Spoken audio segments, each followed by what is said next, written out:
Senhoras e senhores, esse é o An e esse é Marco Maida, filósofo, mestre em educação. Prazer te receber aqui novamente. Já tem quantos anos? 4 anos que a gente começou? Foi. A última vez que a gente gravou, acho que foi 4 anos. E eu fico muito feliz, assim, da gente poder gravar juntas. Inclusive nesse momento em que parece que isolamento social significa ausência de relação, né? Sim. E a gente tenta recompreender esse processo de isolamento social, não como ausência de relação, mas como aprofundamento das relações. Então acho que essa gravação ela tem essa força simbólica da gente poder aprofundar aquilo que em algum momento já existia, aquilo que a gente chamava de amizade, aquilo que a gente chamava de compromisso pela cidade. Agora a gente aprofunda porque são outras demandas, talvez são outras condições em que a gente se encontra, e acho que esses encontros reforçam e consolidam aquilo que a gente chamava de amizade e aquilo que a gente chamava já de compromisso pela cidade. Então, muito obrigado por esse encontro e pela possibilidade de aprofundar aquilo que já era muito bonito. Eu agradeço. Marco, quando a gente conversou, a gente falou sobre Memórias de Onan. E você comentou que era uma catarse.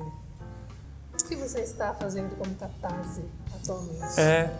Então, na verdade, eu encontrei por esses dias uma personagem linda. Foi por esses dias mais ou menos, assim, né? Porque já faz um tempo, assim. É uma personagem... Tem essas coisas comigo, sabia? De, às vezes, um personagem ficar me perseguindo. Isso parece meio Luigi Pirandello, aquele escritor, né, italiano. Tem um livro do Pirandello que chama 100 personagens em busca de um escritor. E aí ele cria toda uma história de que os personagens é que vão atrás do escritor e ficam atormentando. Me deixa sair daqui de dentro, me escreve e tudo. E depois que eu percebi isso, eu falei, puxa vida, é verdade. Nem sempre sou eu que crio os personagens, quase como se fosse só uma qualquer coisa de mim que eu estou querendo que vá para o papel.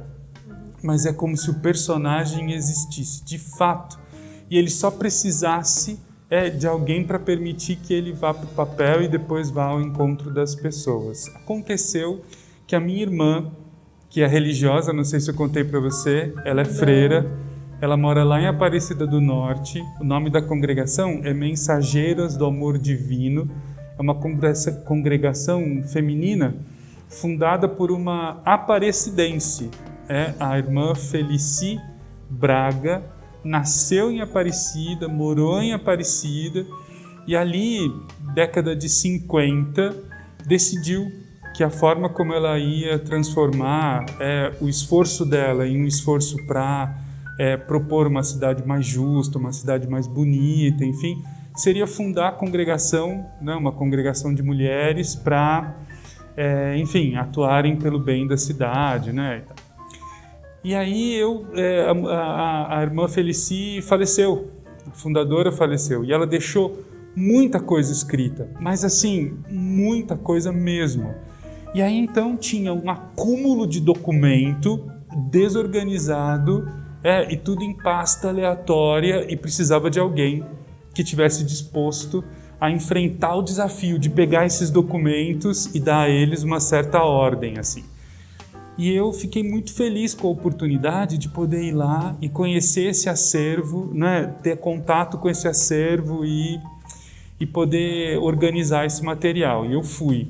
E eu fiquei instaladinho lá no convento, isso antes da pandemia, instaladinho no convento, mexendo com essas coisas. E nesse processo de ler os textos da irmã Felici, de conviver com as irmãs e tudo, me veio uma personagem na seguinte condição: quarto de hotel barato, muito mais arrumado do que os quartos contíguos. Dentro do quarto, uma mala, um hábito em algodão cru, limpo, alvo feito folha de Bíblia, nenhum sinal de luta, uma Bíblia colocada do lado do hábito em algodão cru, com o livro de João todo arrancado, anotações marginais em alguns lugares da Bíblia, quarto vazio, a não ser por essas evidências. Irmã Ana Beatriz tinha ficado nesse quarto por um tempo, tinha decidido deixar tudo que estava lá nesse espaço e foi-se embora. E eu quero entender por que ela deixou tudo aquilo dentro daquele quarto e foi-se embora. Então eu estou há um tempo com essa personagem que anda me perseguindo e anda querendo me contar a história dela. Então eu estou escrevendo o diário da irmã Ana Beatriz. Tudo. Tá sendo bem legal, eu tô curtindo esse personagem. Uma narração dessa? Neura, por favor. Tô curtindo essa personagem, assim. Vai ser bacana, eu tô gostando. Assim, Tô curiosa. Tô gostando. E aí apareceu um cara que talvez foi colocado à disposição do convento, desse convento hipotético, né, da onde a irmã Ana Beatriz tinha vivido por um tempo e tal. E o cara foi colocado à disposição do convento para descobrir o paradeiro da irmã. E aí me apareceu esse outro personagem, mas isso fica para um outro encontro do para você me convidar de novo. Então minha catarse está sendo um pouco essa, assim, me permitindo um pouco contar a história da irmã Ana Beatriz. Você comentou, falando em neura, vamos comentar novamente sobre vidros, né? Que você comentou que quando você escreveu, foi uma experiência do escritor consigo mesmo. E depois você viu esses personagens tomando vida. Eu já estou imaginando aí, irmã Beatriz. Ai, já pensou? Nem me fale. Já vou falar pro Ed agora. Vou ligar para ele e vou falar: Ed, pelo amor de Deus, vai ter uma olhada nesse texto. Muito bom, Marcos. Muito bom. Que legal. A gente marcou da outra vez para falar, depois acabando falando sobre o mito da caverna. E a gente marcou outro encontro e não falou. Quero falar hoje. Vamos. Eu gosto muito desse texto. Eu acho que é um texto bacana no sentido de que, primeiro de tudo, é um texto que acaba sendo uma super referência para a gente tentar entender como um sujeito do século IV a.C., na Grécia Antiga, estava se propondo a dizer o que ele estava pensando. Então, acho que o texto, na sua forma, é primeiro uma fonte histórica muito interessante, né? Assim, e é muito legal, e acho que de uma generosidade enorme de alguém que mora em uma determinada circunstância, deixar uma evidência do que era o seu tempo para as pessoas que vêm depois, sabe? Então, assim, se em algum momento as pessoas me perguntarem: mas Maida, por que você escreve? Eu digo: eu escrevo porque eu tenho esperança do futuro. De que em algum momento as pessoas vão tomar aquilo que eu escrevi e vão falar assim: ah, ok, então era assim que pensavam as pessoas, né, do passado. Ainda que se decepcionem no futuro, falam assim: nossa, que coisa horrível que as pessoas pensam.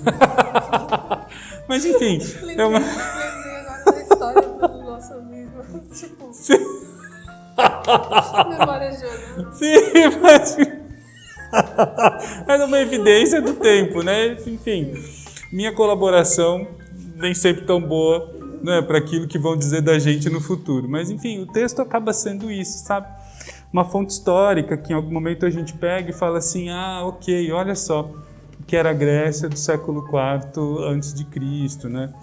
E depois acho que o bacana é a gente pensar que ele tinha uma preocupação muito grande em ser compreendido, porque quando a gente não tem muita preocupação em ser compreendido, a gente escreve para poucos. Né? Então, por exemplo, se eu sou um cientista super envolvido com o campo de pesquisa que eu pesquiso, e aí a gente acaba criando jargões ou termos técnicos que são próprios daquele campo de pesquisa, e a gente se acostuma tanto com isso, ao ponto da gente escrever só para os nossos, e a gente cria uma bolha conceitual, uma bolha epistemológica, e a gente só consegue se comunicar com aquelas pessoas que são iniciadas nesse campo. E os que estão de fora vão olhar esse texto e vão falar assim: o quê? Que eu não estou entendendo nada? Né? A gente às vezes fala que tem até direitês, né? Que gente do direito fala tanto com os próprios pares que não consegue mais se comunicar com gente de fora. Não só do direito, da filosofia também, né? Tem filosofês, gente, né, que se fala tanto entre si. E aí me parece que quando ele cria uma alegoria, ele que eu digo Platão, para tentar dizer para as pessoas o que é isso, o processo de encontro da verdade, quando ele cria uma alegoria para fazer isso, me parece que ele está querendo se comunicar, sabe? Ele está querendo dizer para muito mais pessoas aquilo que ele está pensando. Então, encontrar um formato adequado para conseguir ser lido e ser entendido já é uma lição enorme, por ela mesma, assim. E uma lição que a gente tem que aprender todas as vezes, sabe? Que assim, não é fácil nunca a gente escrever para ser lido e ser compreendido. Depois sobre o conteúdo, né? Me parece muito estranho quando ele começa narrando que existe um grupo de pessoas que nasceram acorrentadas em uma caverna e que se acostumaram a olhar para as sombras da caverna como se fossem uma realidade. Uma realidade não, a única realidade possível. Talvez porque se acostumaram a ver e a ouvir só aquelas sombras e identificar os sons externos como se fossem emitidos pelas sombras. E aí então esse primeiro elemento me parece tão genial, né? E assim, da gente pensar em quantas vezes que a gente constitui o nosso processo de conhecimento de mundo que está consolidado num conjunto de sombras que a gente acostumou a chamar de verdadeiro, né? Você já pensou quantas vezes que a gente se preocupou por muito tempo em acúmulo de papel? Sim. E achando que papel era a coisa mais importante do mundo e a única coisa que dava significado para acordar de manhã. A única coisa que dava significado para a gente botar um sorriso no rosto e para a gente falar, ok, isso é muito... Porque eu tenho papel e eu posso trocar papel por coisas e eu posso apresentar papel para as pessoas e dizer, veja o meu papel e olhe com quem você está falando. Me contrate aqui nessa empresa porque veja o papel que tenho aqui. Eu tenho papéis. A gente tem um amigo que chama Elvis da Silva. Nós passamos pelo tempo de seminário juntos e hoje continuamos atuando bastante juntos no Instituto de Pesquisa em Educação. Ele é um amigo muito querido, eu quase chamo de irmão, porque de fato é o que a gente se considera e no lugar onde a gente se põe. E ele criou um personagem chamado Sassá. E esse personagem é um personagem que é todo composto de papel, né? Então ele cola papel no corpo inteiro, ele está com roupa por baixo, né? Ele cola papel do corpo inteiro, e então ele passa a ser significativo para as pessoas por causa dos papéis que ele acumulou colados no corpo dele. Então, quando a gente pensa, talvez, nesse acúmulo de sombras que são projetadas na parede por elementos externos e pelo som do mundo externo que a gente acha que são projetados por essas sombras, é quase como essa sensação da gente acreditar que as coisas que são de verdade são essas, que são, na verdade, extremamente fugazes, porque elas são só papéis com tinta impressa. E aí esse processo de saída é um processo extremamente doloroso, fisicamente doloroso, né? Porque você está acostumado à penumbra, e aí então da penumbra à luz há um desconforto, e um desconforto gerador de dor, né? Porque conforme ele olhava para a luz, esse desconforto o impedia de olhar com clareza, né? E aí então ele faz um processo de se acostumar nesse outro ambiente, nessa outra condição de ver. E essa outra condição de ver, depois que lhe foi possível, depois do tempo de dor, depois que ele conseguiu se climatizar nesse novo ambiente, ele pôde ver que tudo aquilo que ele percebia dentro da caverna, na verdade, era um engodo, que na verdade era só sombra dessa realidade que ele conseguia ver a partir da luz externa da caverna, da luz do sol. E aí a gente sabe que nesse processo, né, de teoria do conhecimento do Platão, ele está falando sobre o ser, que é uma verdade metafísica, ou seja, uma verdade que não corresponde à dinâmica e à existência do mundo físico, e essa verdade passa a ser o princípio de existência de todas as coisas que estão aqui no mundo físico e sujeitas à mudança constante. E essa verdade, ela só é verdade porque ela está na condição de imutabilidade e de dar condição de existir para todas as coisas sujeitas à mutabilidade. Mas, por outro lado, a gente pode tentar entender, né, nesse pareado que a gente foi fazendo, né, do mito da caverna com a nossa condição contemporânea, né, que em algum momento esse processo todo de construção de realidade e que ele é feito mediado por uma circunstância. A gente sabe muito bem que é uma circunstância que está diretamente ligada à necessidade de produção e de consumo, de trabalho e geração de salário. E geração de salário para que, desejando mais, a gente consuma mais. E sempre a gente vai ficar acreditando que o salário ele é menor do que o nosso desejo, que é conquistar. Então a gente tem que trabalhar mais salário, porque vem mais desejo. Então talvez esse processo de saída dessa condição de sombra, que não corresponde à realidade, e é uma saída dolorosa para a gente conseguir enxergar que existe uma luz fora dessa condição e que ajuda a gente a enxergar. E aí eu faço a minha interpretação extremamente livre do Platão, pelo amor de Deus, amigos da academia, me permitam que a gente vai enxergar o ser humano despido de papel, e um ser humano que ele está disposto ao diálogo, disposto à coexistência, disposto a ir para além daqueles papéis que a gente acumulou como processo de significação da gente, e disposto à nudez, e a partir da nudez se permitir conhecer de novo, destituído de papel e destituído de um outro elemento de significação, senão o olho no olho e um diálogo.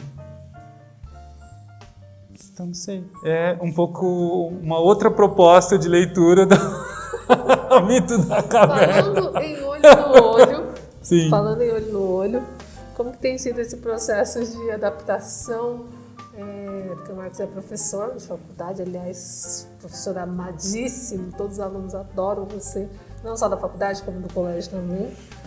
Como que tem sido? Eu lembro que ele era muito criativo nas aulas dele, aprontava nas aulas, os alunos amavam. Como que tem sido esse processo de... Agora Antes de tudo, eu quero dizer assim que esse processo todo ele foi acompanhado por uma disposição muito bonita dos estudantes, assim, bonita de todos os estudantes, na verdade, né? Porque eu sei muito bem que existe uma sensação de fronteira, sabe? Porque era muito louco, né? Há um tempo atrás, e não muito tempo, eu sou da década de 70. Quando meu pai e minha mãe me educaram e educaram a minha irmã, eles conseguiam prever o meu futuro, prever no sentido de dizer assim, escuta, você vai estudar, e você vai fazer faculdade, e você vai ter um bom emprego. E aí, tendo um bom emprego, você vai poder ter a sua família e consumir as suas coisas.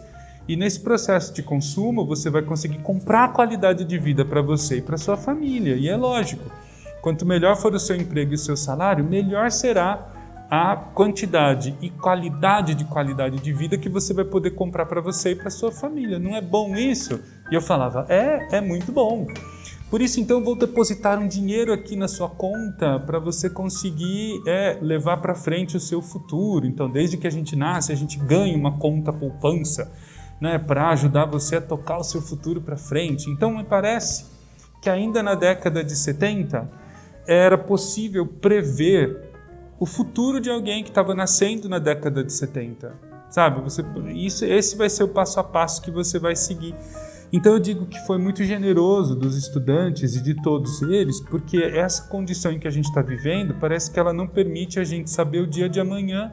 Sim. A gente não sabe se no dia de amanhã os hospitais vão estar 100% de lotação de UTI, a gente não sabe se vai ter vacina amanhã, a gente não sabe se o presidente da República ele vai taxar 12% os livros e eu não vou poder comprar mais livro. A gente não sabe se vai ter comida, porque estão vendendo a dólar, a soja, o milho, os porcos, e estão vendendo para fora do Brasil e a gente não sabe mais se a gente vai conseguir ter dinheiro para comprar comida amanhã.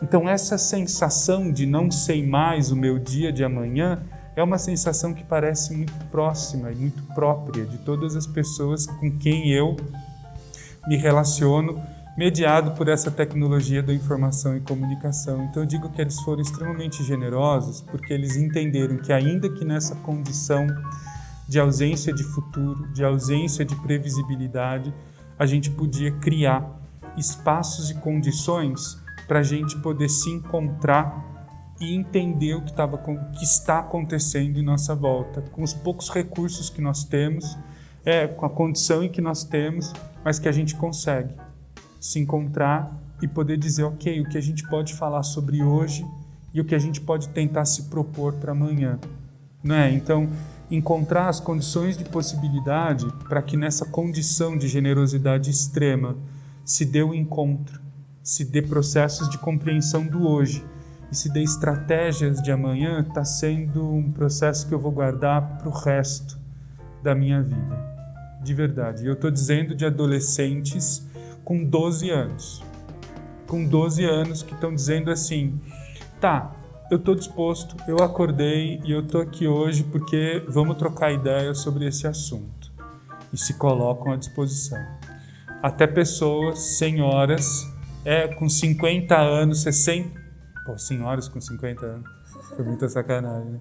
Senhoras com 60 anos, 70 anos, no curso de formação para professora, que diz, professor Maida, eu não sei ligar minha câmera, como eu faço? Eu falo, não, meu amor, calma, vamos juntas. Você está vendo este ícone. Aonde, professor? Este ícone que está aqui. E, entende? Então, esses dois grupos de pessoas extremamente generosos, e é lógico, não sem tensões, não sem angústias, não sem dores, porque o momento que a gente vive, ele tem um pouco todas essas condições, né, e todas essas sintomas, mas ainda que nessas condições e nesses sintomas, uma generosidade que eu não tenho palavras, né, para dizer, assim, para conseguir enxergar o hoje e se propor para um possível amanhã. Muito bem. Pergunta: o homem é bom? O homem é mau? Ou é interesseiro? Eu gostei muito dessa pergunta, gostei muito. E é muito louco, né? Porque eu leio um sujeito, o nome dele é Henrique Domingos Dussel. Ele é um argentino, nascido na Argentina, e que cresceu no meio dos vinhedos na Argentina, num lugar onde ele podia estudar numa escola e ler os autores latinos no original, os autores gregos no original. Ele cresce e se propõe a estudar filosofia, ele olha para a América Latina como sendo ainda um continente que ele quer entender, e nesse processo de tentativa de compreensão desse continente, ele começa a pensar que nosso processo de colonização, principalmente aqui do sul do mundo, e principalmente aqui da América Central para a América do Sul, foi um processo de não. Não em que sentido? Em que aqui, por causa da mestiçagem, nós não somos nem brancos, nem negros e nem nativos, então nós somos só negação. Então, não há condição de possibilidade para dizer um juízo de valor sobre essa nação nova. Há só condição de possibilidade de dizer que ela pode ser o que ela decidir ser. Se ela não é branca, se ela não é negra, se ela não é nativa, se ela é mestiça, se tem todos os elementos em um corpo só, se ela em algum momento é negação de tudo aquilo que existia anteriormente, ela é possibilidade de construção de si. Então, não sei se nós somos bons, se nós somos maus, se nós somos interesseiros, eu acho que nós somos mestiços. Somos tudo. Somos uma mistura de tudo. Mestiços. Em alguns momentos podemos ser bons, em alguns momentos podemos ser maus. E aí não fica muito equívoco quando parece que a possibilidade da gente dizer o que é bom e o que é mal já não é mais universal, sabe? Quando de repente a gente não sabe mais o que é bom, quando a gente não sabe mais o que é mal, e quando parece que a referência que existia há um tempo atrás para a gente conseguir dizer, não, isso aqui tudo bem, isso aqui é bom. Não, isso daqui é mal, cuidado, evite. Né? Quando parece que essas referências únicas e verdadeiras, quase como uma condição única para a gente enxergar a realidade, ela parece que virou água e começou a escorrer por entre os nossos dedos. E aí, então, se você diz alguma coisa para alguém dizendo, não, isso daqui é mal, a outra pessoa fala, que é isso? Você tá louco? Isso aqui é muito bom, você para com isso. Imagina só, hoje a gente pode andar pela rua e ver alguém dentro do banco pedindo às pessoas que tirem as máscaras e continuem andando com tranquilidade, vivendo sua vida, trabalhando e consumindo, porque toda essa estratégia de isolamento social é, na verdade, uma estratégia de controle e vigilância proposta pelo governo do Estado para desmoralizar e destruir o governo federal. Eu estava no banco esses dias, eu estava no Banco do Brasil, no saguão, antes de entrar ali, e o sujeito entrou no saguão, naquele lugar onde ficam, né, as caixas de autoatendimento, e ele começou a fazer esse discurso. Prestem atenção, todos vocês aí dessa fila, vocês que estão em máscara, estão propondo isolamento social para si e para os seus, saiam de casa, voltem a consumir, voltem a trabalhar. Tudo isso que está sendo proposto, na verdade, é uma grande cortina de fumaça. É um processo construído pelo governo do Estado para destruir o Estado de São Paulo e culpar o presidente da República por isso. Eu juro para vocês, eu juro que eu pensei que o cara ia terminar esse discurso, ia tirar um chapéu e falar assim, gente, eu sou ator, a pandemia tá difícil, vocês não podem dar um dinheirinho aqui, isso daqui foi só uma cena, né? Vamos parar por aqui agora. Regiane, ele estava falando sério. Ele estava falando sério. Então eu posso dizer para ele, falar assim, cara, isso não é legal o que você está fazendo. Como não é legal? Né? Você é parte dessa teoria da conspiração do Dória que está querendo... Aí você fala, não, tomar vacina é bom. Como assim tomar vacina é bom? Tem o chip do Satanás na vacina. Se você coloca uma moeda no braço assim, ó, onde foi colocada a vacina, a moeda fica parada ali, porque tem o chip do Satanás. Então, eu não consigo hoje, com tranquilidade, e talvez aqui nesse tempo gostoso que a gente está vivendo, ser tão assertivo ao ponto de dizer, sim, somos maus, ou sim, somos bons, ou sim, somos apenas mestiços.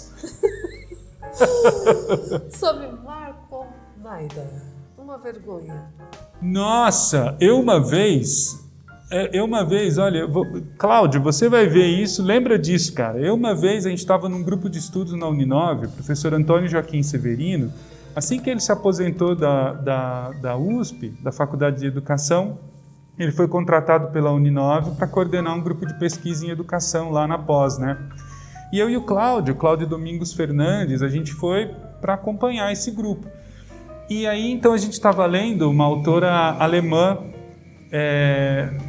inclusive, que viveu na época da Alemanha do Hitler e que teve que buscar, né, refúgio político nos Estados Unidos. O nome dela é Hannah Arendt. Eu não gosto muito que chame de filósofa, enfim, uma intelectual alemã, né? E aí... estávamos lendo, cada um lia um capítulo e no dia do encontro apresentava o capítulo que leu e instalava uma discussão entre os pares. Eu li o capítulo, preparei a conversa, eu consegui fazer 2 minutos de apresentação e depois me veio um branco, que ainda que eu tivesse com o papel na mão, eu não conseguia falar. Embasbaquei. E as pessoas todas desconfortáveis, porque elas me olhavam e falavam assim, não, pode continuar, professor. E eu parado. E o Cláudio ao meu lado, assim também, extremamente desconfortável. E uma vergonha, até hoje eu sonho às vezes com essa situação. Deu ali, sem saber o que dizer, parado. E com o discurso pronto, anotado na minha frente. Eu só não conseguia dizer, não me diga por quê, não me pergunte por quê. Eu só... E foi a única vez, eu falo pra cacete, vocês estão vendo que eu tô falando aqui desde que eu cheguei, falo demais, mas eu não consegui falar, simplesmente fiquei atônito. Sinto falta de? Teatro. Sinto muita falta do Teatro da Neura, sinto muita falta dos contadores de mentira, sinto muita falta dos parabolandos, sinto muita falta do Gapão do Arthur Neto, sinto muita falta de teatro, da antessala do teatro, da pinguinha que a gente bebia ali antes de entrar, da conversa depois. Teatro. Tem mania de? Eu tenho mania de arrumar a mesa depois que eu termino de trabalhar. A mesa nunca fica bagunçada.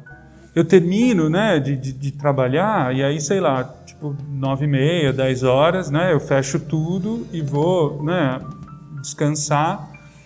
E aí eu preciso fechar o computador, preciso colocar o computador dentro do estojinho que a Selma fez, preciso colocar enrolar o cabo de energia, colocar o fone de ouvido enroladinho dentro da sacolinha que a Selma fez e todas as coisas arrumadas. E eu ainda, antes de sair do escritório, eu olho para ver se está tudo bem na mesa. Isso é bom. Ai, que mania horrível. Assim, né? Eu podia só fechar o computador e falar, vou agora tomar um banho e vou jantar. Mas não, porra, 20 minutos. Eu nunca seria... Eu falei da outra vez. Vai falar que eu nunca... Eu quero mudar a pergunta, posso? Pode. Tá. Você pode tudo aqui. O que eu quero ser? Eu queria ser mulher. Eu queria ser mulher para conseguir entender o que é o olhar de um homem sobre o meu corpo. Eu queria ser mulher para entender o que é amar alguém. Eu queria ser mulher para saber o que é a gestação. Eu queria ser mulher para gozar. Isso é ótimo. 1, 2, 3. Isso, exatamente. 7 pecados capitais. Você quer saber dos 7? Ou você quer saber Não, que eu mais gosto? Qual que você mais gosta? Ó, eu acho muito interessante os 7 pecados capitais, todos eles, porque parece que todos eles são tão bons, porque são das coisas que nos fazem humanos, e humanos quase, né, da gente entender, ok, eu gosto de comer, eu gosto de ficar bonito, eu gosto de sentir prazer, né, eu gosto de acúmulo, então são das coisas... Agora, quando eu penso nos 7 pecados capitais, eu penso também naquilo que tem a ver com a liberdade. E aí, todas as vezes que eu penso em liberdade, eu fico pensando assim, que liberdade tem sim a ver com vontade, tem a ver com ser bicho, de desejar, de querer, de ter fome, de ter desejo de um monte de coisa. Mas que depois o acúmulo de consumo dessas coisas todas, ao invés de trazerem uma felicidade enorme, elas podem trazer qualquer coisa de insatisfação absurda.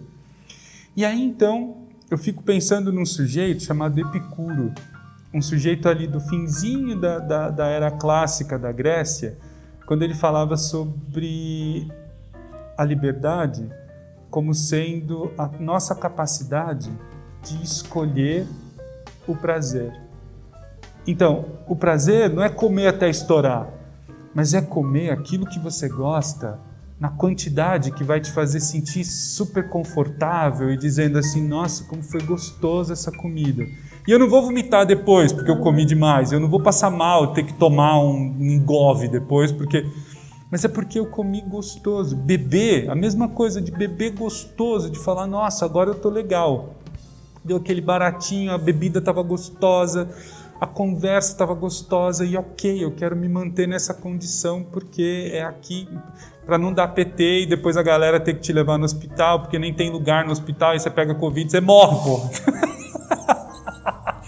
Entende? Então eu penso que a liberdade ela tem a ver com as escolhas que a gente faz e no momento que a gente faz a escolha de dizer aquilo que de fato é prazer.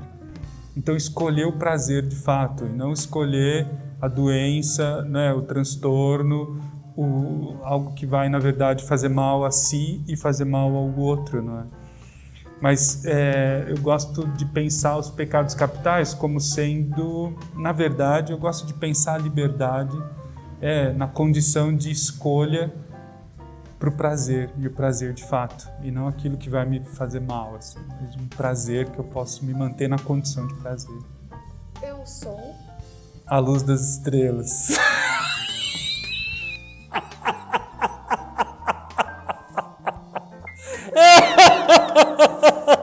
Eu prefiro ser... Essa metamorfose é muito... Ai, eu adoro. A luz das estrelas. Eu sou... Eu sou... E agora? Essa é uma pergunta muito difícil, eu acho. Das perguntas difíceis, acho que é a mais difícil. Eu vou tentar uma esquiva aqui, que vai ser uma esquiva horrível, que as pessoas vão falar, Marco Maida, por favor, mas, enfim, eu já delatei, é uma esquiva. Eu sou decisão. Decisão. Senhoras e senhores, Marco Maida. Que gostoso, que gostoso.